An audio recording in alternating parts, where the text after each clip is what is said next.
आज हम कंटिन्यू करेंगे कल की क्लास में हमने अनुवाद पढ़ने के बाद अशुद्धि निवारण शुरू किया था। उसके बीच में छूट गया था, क्लास खत्म हो गई थी, तो आज हम उससे कंटिन्यू करेंगे। उसके कंटिन्यूएशन में हमारा फर्स्ट चीज है, फर्स्ट जो कल हमने बालकः लेखन्या लिखति यहाँ तक कर लिया था।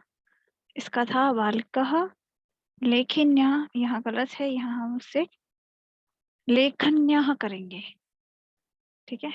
फिर सा स्वरा स्वपित्रम अनुहरति, वह स्वर से अपने पिता का अनुहरण करता है।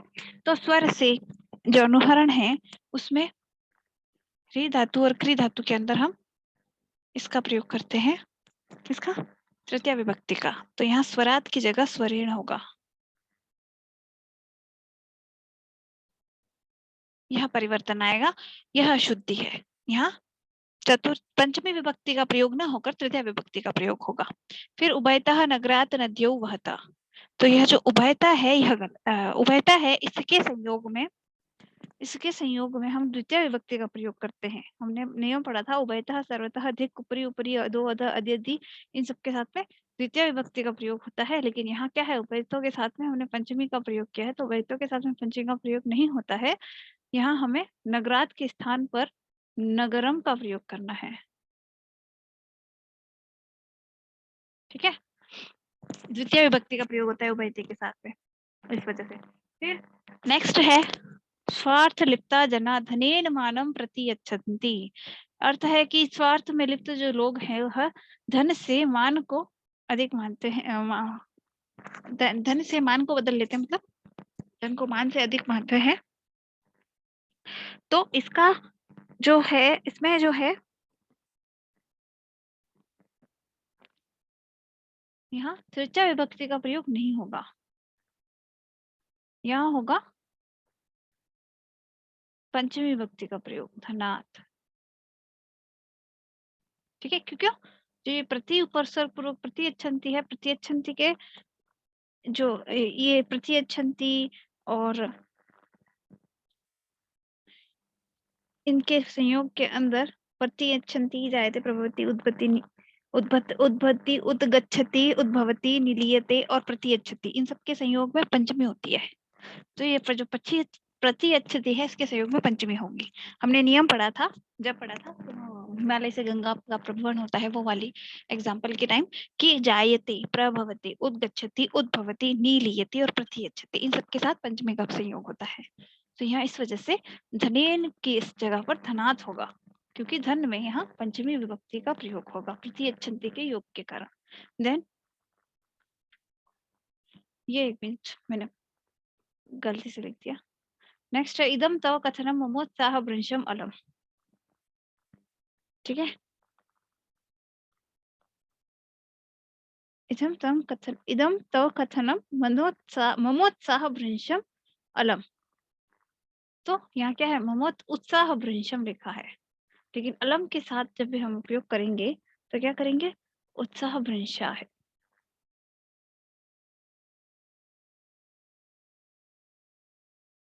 तृतीय विभक्ति का प्रयोग करेंगे, ठीक है, द्वितीय का प्रयोग नहीं करेंगे। अलम के साथ में तृतीय का प्रयोग होगा, ठीक है। फिर नेक्स्ट है केशव मार्गे गोविंदम अमिलत, केशव मार्ग में गोविंद से मिलता है, ठीक है। तो यहाँ हमारी गलती है गोविंद में, ठीक है। जो मिल धातु है वह अकर्मक धातु होती है, यह एक ध्यान रखने वाली बात है, ये यूजुअली नहीं मिलती कि मेल जो धातु है वह अकर्मक धातु है। जब अकर्मक धातु का प्रयोग होगा तो वहां कर्म नहीं होगा, इसलिए यहाँ पर गोविंदेन होगा,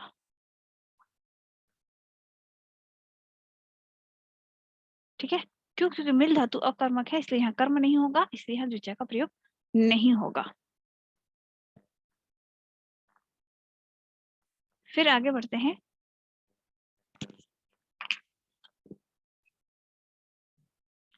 अभी तक तो हमने किए थे वो सारे कारक से संबंधित ही थे, मात्र कारक की अशुद्धियां थी इनमें, क्योंकि हमने कारक के साथ पढ़े हैं।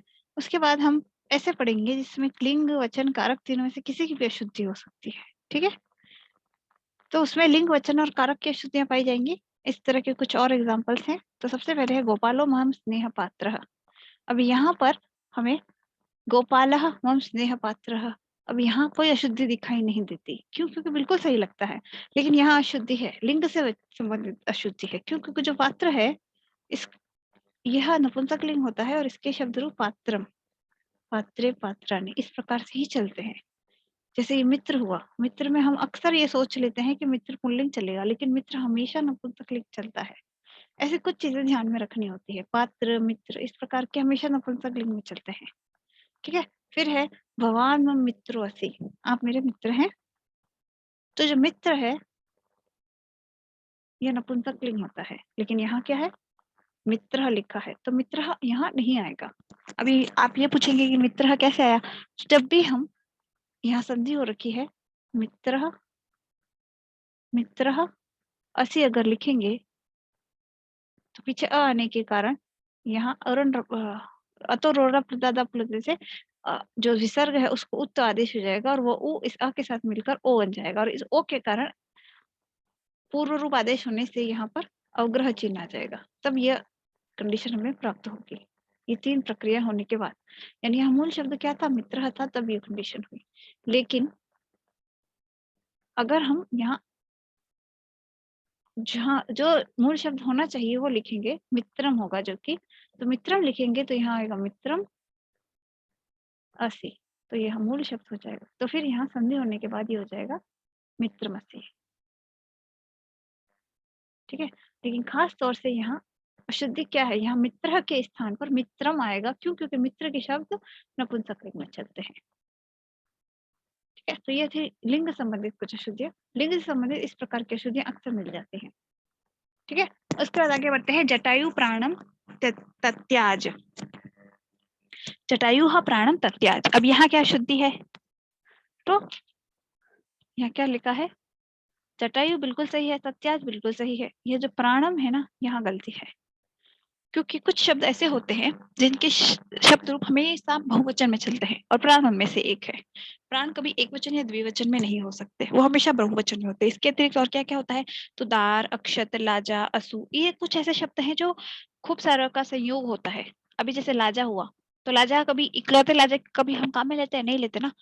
चावल है वो जैसे अक्षत चावल, उनको कभी हम एक चावल कभी काम में लेते हैं? नहीं लेते ना। इसलिए उनको हमेशा हम कैसे काम में लेते हैं? ग्रुप में सारे इकट्ठे होते हैं, दो से अधिक ही होते हैं, तो वो बहुवचन में ही रूप चलेंगे उनके हमेशा। इसलिए यहाँ प्राण के भी रूप बहुवचन में ही चलेंगे। तो यहाँ क्या होगा? प्राणा, जटायु प्राणा तत्याज, या प्राणा नहीं, सॉरी प्राणा नहीं होगा, प्राणा नहीं होगा,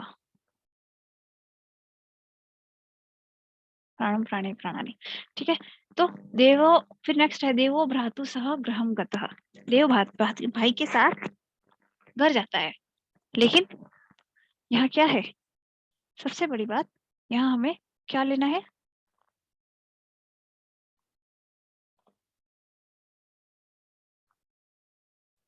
यहाँ प्राणान होगा, प्राणो प्राणा प्राणा प्राणान, द्वितीय विभक्ति बहुवचन। ठीक है, फिर देवो भ्रातु सह गृहम गतः, देव भाई के साथ घर जाता है। तो हमने एक जगह पढ़ा था कि सह के साथ में, अब यहाँ कारक से संबंधित अशुद्धि है, सह के साथ में हम हमेशा तृतीय विभक्ति का प्रयोग करते हैं। जैसे पिता पुत्रेण सह आगति, आगच्छति, ऐसा लिखा था ना। तो जिसके साथ में सह है, यानी जिसके साथ में सह का प्रयोग हो रहा है, तो यहाँ भाई के साथ आ रहा है, तो सह का प्रयोग किसके साथ है? भ्राता के साथ। तो यहाँ भ्रातु नहीं आएगा, यहाँ क्या आएगा? भ्रात्रा, तृतीय विभक्ति का प्रयोग होगा। सह के कारण इस भ्रातु के स्थान पर भ्रात्रा का प्रयोग होगा। ठीक है, फिर हमारा नेक्स्ट है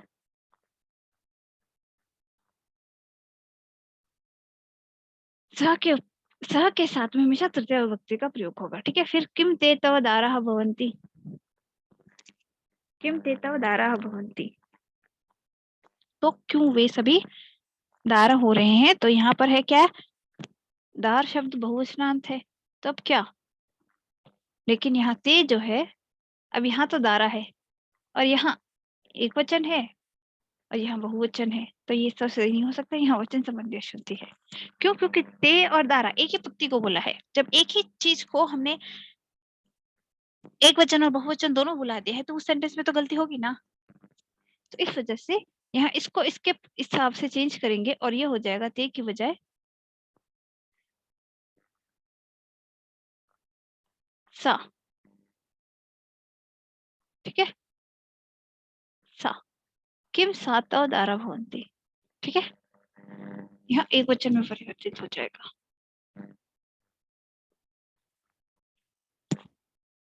तो मैं कहा थी किम ते तो देवे भ्रातु सह गृहम गता, तो इसका जो सही सेंटेंस होगा वो होगा देवे देवो भ्रात्रा सह गृहम गतः, तृतीय विभक्ति के साथ भ्रात्रा। देन नेक्स्ट है किम ते तव दारा भवन्ति। क्यों? वो उससे दुश्मनी ले रहा है ना। तो दारा भवन्ति, दारा भवन्ति, तो दारा और भवन्ति में बहुवचन है, लेकिन यह गलत है। क्यों? क्योंकि दारा जो है हमेशा बहुवचन में चलता है, लेकिन यहाँ ये सेंटेंस बहुवचन में नहीं जाएगा। यहाँ तो आया है ना, तो यहाँ पे एक वचन होगा और यहाँ पर भी एक वचन होगा, तो ये सेंटेंस हो जाएगा किम सा तव दाराः भवति। ठीक है, क्वेश्चन मार्क। फिर है गोपालम तम भोजनम देहि, गोपाल उसे भोजन दो। ठीक है, गोपालम तम भोजनम देहि, तो यहाँ क्या है, उसको भोजन देना है। तो यह थे, हमने यहाँ पर क्या लगा रखा है, तम, यानी तृतीय विभक्ति। लेकिन यहाँ क्या होना चाहिए, दा धातु में कर्म में चतुर्थी होती है और हमने यहाँ द्वितीय लगा रखी है। तो दा धातु में कर्म में कभी भी तृतीय विभक्ति नहीं होती, चतुर्थी होती है, इसलिए यहाँ तस्मै होगा।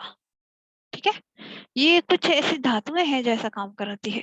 जैसे मिलत थी, इसके अंदर द्वितीय नहीं होती, दा है इसके अंदर नहीं होती। ठीक है, फिर है को अस्ति राजसखा, को अस्ति राजसखा, तो यहाँ राजसखा नहीं होगा, यहाँ होगा राजसखः। क्यों? यहाँ कह लिखा है, का नहीं लिखा। अगर स्त्रीलिंग होता, स्त्रीलिंग एक वचन होता तो का लिखा होता, तो यहाँ राजसखा आता। लेकिन यहाँ क्या है, कहा है। अगर इसको कहा लेंगे तो यहाँ राजसखा आएगा और यहाँ का लेंगे तो यहाँ राजसखा आएगा। ठीक है, तो राजसखा और राजसखा में कह और कहा जितना अंतर है। क्यों? क्योंकि यह तो था क्या, यह तो था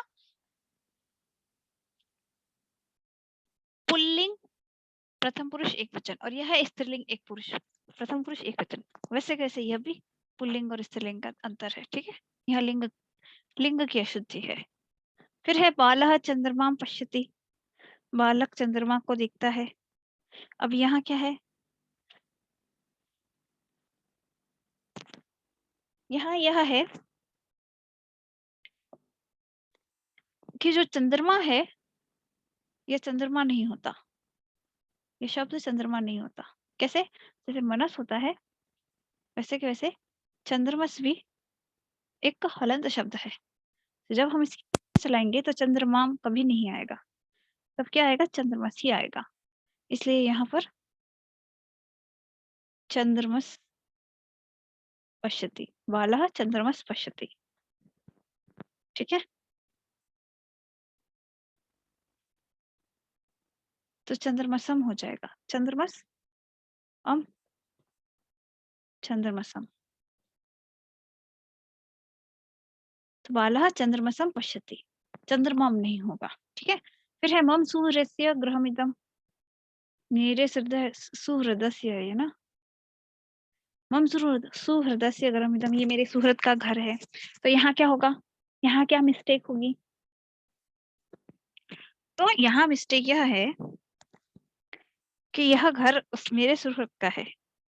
तो सुहृद क्या है, सुहृद से ऐसे नहीं आएगा। क्यों? उसका कारण है कि सुहृद जो है हलंत शब्द है, अब इसमें जब हम षष्ठी का प्रयोग करेंगे तो हम सीधा सीधा अस लगाएंगे, ठीक है, तो उसको स्या नहीं होगा, स्या नहीं होने से ये अस जुड़ेगा तो सुहृदः इस तरह से बन जाएगा। तो षष्ठी चला रहे हैं हम, लेकिन रूप सिद्धि के अंदर गलती करी है, तो सुहृदस्य नहीं होगा या सुहृद होगा, ठीक है। षष्ठी की विभक्ति एक वचन ही लगाया है, लेकिन मतलब विभक्ति और वचन तो सेम है, लेकिन शब्द रूप में गलती है, ये शब्द रूप की गलती हो गई, ठीक है। फिर है नेक्स्ट, भवान केन पथेन यास्यति, भगवान केन पथेन यास्यति, आप किस पथ से जाते हो। तो अभी यहाँ क्या है, जो पथन जो प, जो पथन है, पथेन शब्द, उसमें तृतीय एक वचन में फथा होता है और यहाँ पथेन लिखा है, यहाँ पर भी शब्द रूप की गलती है, ठीक है। पथ शब्द ऐसे होता है हलंत, इस वजह से इसके शब्द रूप राम की तरह नहीं चलेंगे। उसके बाद नरह इह जन्मे भक्ति कुर्यात् है, नर इस जग में भक्ति करनी चाहिए, तो इह जन्मे, जन्मे नहीं होगा, क्यों नहीं होगा, बिल्कुल वही गलती, यहाँ जन्म नहीं होगा, क्योंकि जन्मन शब्द भी हलंत होता है, मूल शब्द होता है जन्मन, ठीक है। और यह भी पथ नहीं, पथिन शब्द होता है, ठीक है। ये पथिन है, ये जन्मन है, ये हलंत शब्द हमेशा गड़बड़ करते हैं। उसके बाद है महाराज्ञा आज्ञास्ति, महाराज की आज्ञा हो, तो यहाँ क्या होगा, यहाँ होगा महाराजस्य आज्ञास्ति, महाराजस्य आज्ञास्ति। अब यहाँ ऐसा क्यों हुआ, जबकि यह राजन भी तो क्या होता है, हलंत शब्द है, राजन भी तो हलंत शब्द है, तो यहाँ ऐसे क्यों हुआ, तो कि जब राजन शब्द क्या होता है कि क्या हो जाता है, समस्त होने से अकारांत हो जाता है, अकारांत हो जाता है। कैसे, समस्त पद कैसे हुआ, समस्त पद हम किसको कहते हैं, जहाँ समास हुआ हो। तो जब ये राजन था तो यहाँ हम राज्ञा इस तरह से बना रहे थे, लेकिन जब ये महाराज बना तो ये महाराज हो गया, राजन नहीं रहा, महाराजन नहीं था, ये महाराज था, तो ये अकारांत पुल्लिंग था। अब जब ये अकारांत पुल्लिंग है तो इसके शब्द रूप अकारांत पुल्लिंग में चलेंगे, इस प्रकार का कार्य होगा। जब समस्त पद आएगा कभी भी, तब वह अकारांत की तरह काम करेगा, ठीक है। वहां ये नकारांत जो था, ये जो नकार था, ये चला जाएगा। जब हमने बनाया था समस्त पद, तो ऐसे ही बनाया था, ठीक है। फिर है परमात्मा से इमाम महिमा पश्य, परमात्मा की इस महिमा को देखो, तो यहाँ इमाम नहीं होगा, ठीक है। नहीं ये महिमानम, महिमा महिमाम होगा, क्योंकि ये महिमन शब्द होता है, ठीक है। तो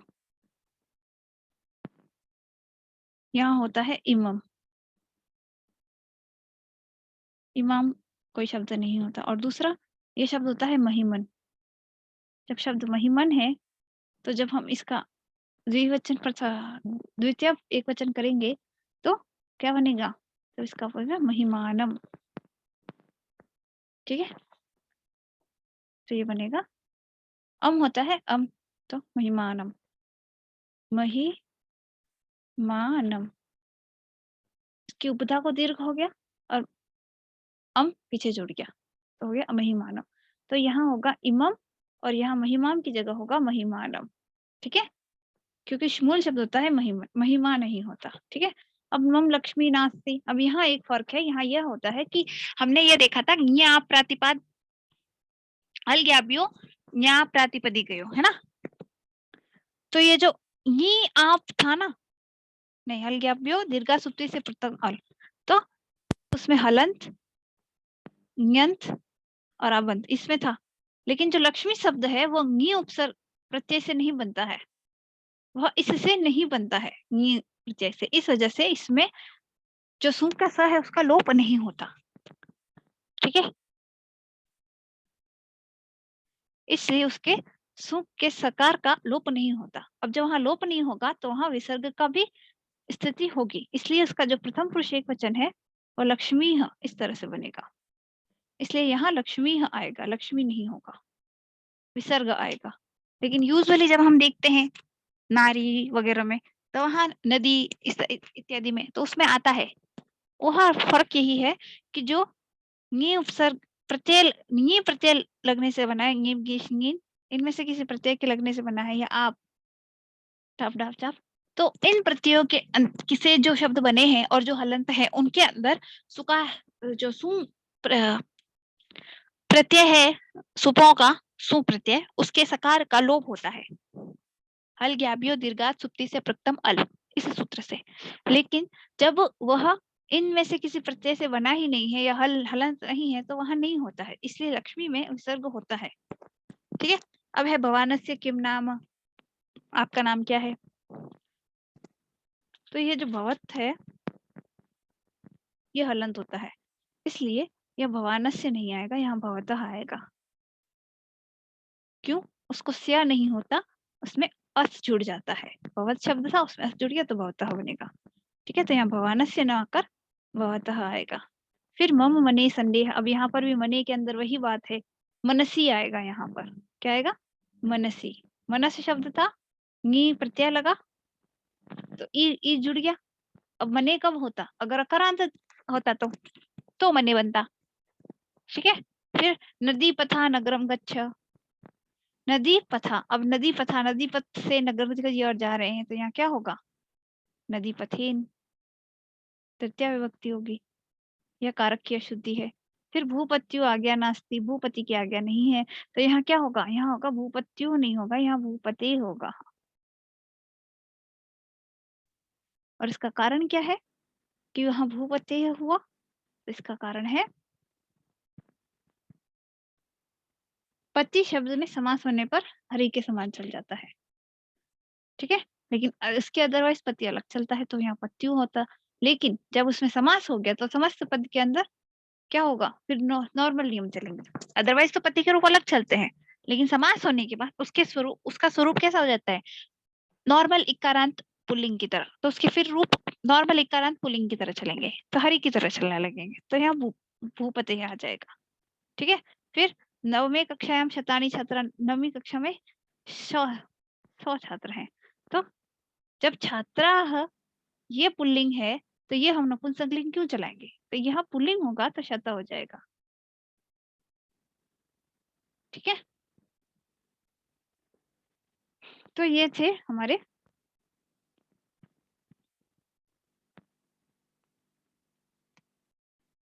और यहाँ शतम, शताह नहीं होगा। शता क्यों नहीं हुआ? शतम तो रहेगा, शतम है। लेकिन यहाँ एक वचन होने का रीजन होता है कि 20 के बाद में सभी शब्द एक वचनांत ही होते हैं। संख्या 20 आती है ना संख्यात्मक शब्दों में, उसके बाद सभी एक वचनांत होते हैं, द्विवचनांत या बहुवचनांत नहीं होते। ठीक है, ये भी ध्यान में रखना। ये इंपॉर्टेंट पॉइंट है कि एक बार 20 हो जाए उसके बाद सभी शब्द एक वचनांत होते हैं, उनके शब्द द्विवचन या बहुवचन में नहीं चलते, संख्यावाची शब्दों में। ठीक है। अभी हम लेते हैं नेक्स्ट जो क्लास होगी वो होगी हमारी प्रत्यय के ऊपर।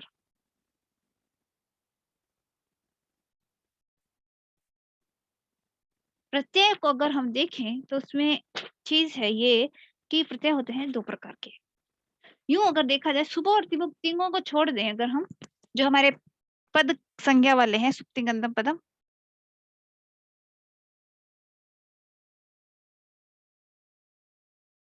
ये पद संज्ञा करने वाला जो सूत्र है उसकी वजह से ये जो सुप और तिंग प्रत्यय होते हैं, इनको अगर त्याग कर दिया जाए तो हमारे पास प्रत्यय होते हैं 2 प्रकार के। एक होते हैं कृत, दूसरे होते हैं तद्धित। ठीक है। अभी प्रत्यय क्या होते हैं? तो भाई प्रत्यय परश्च, यानी जो किसी शब्द के बाद में लगे वो प्रत्यय हुए। अभी उनमें से भी क्या होते हैं? एक तो हमारे सुप होते हैं, एक तिंग होते हैं, ये पद वाले होते हैं। इसके अतिरिक्त 2 तरह के होते हैं, कृत और तद्धित। अभी इनकी परिभाषा लिखते हैं तो लिखते हैं कृततिंग, यानी जो अतिंग है वह कृत है। अभी यहाँ अतिंग कैसे, भाई धातु के पीछे लगने वाले प्रत्यय में जो प्रत्यय तिंग नहीं है वो सारे के सारे कृत हैं। ठीक है, तो इसका मतलब क्या हुआ, कृत प्रत्यय ऐसे प्रत्यय हुए जो धातु के पीछे लगते हैं और उसका प्रातिपदिक बना देते हैं। ठीक है, कृत तद्धित समासाश्चर्य से उसकी प्रातिपदिक संज्ञा हो जाती है। तो ये धातु के पीछे लगते हैं और तिंग नहीं होते, वह कृत है। ठीक है, और इसमें काफी सारे आते हैं, कोतवाल, शानच, क्षत्रि, इस तरह से खूब सारे प्रत्यय हैं। इनके भी 3 पार्ट किए हुए हैं, पूर्व कृदंत, कृदंत और उत्तर कृदंत। ठीक है, और इसी तरह से फिर है तद्धित। तत्, इसकी संधि करें तो होता है तत् हित, जो हित करते हैं काम। अब किसका हित करते हैं, वो करते हैं प्रातिपदिकता, ये हमेशा प्रातिपदिक के पीछे रखते हैं।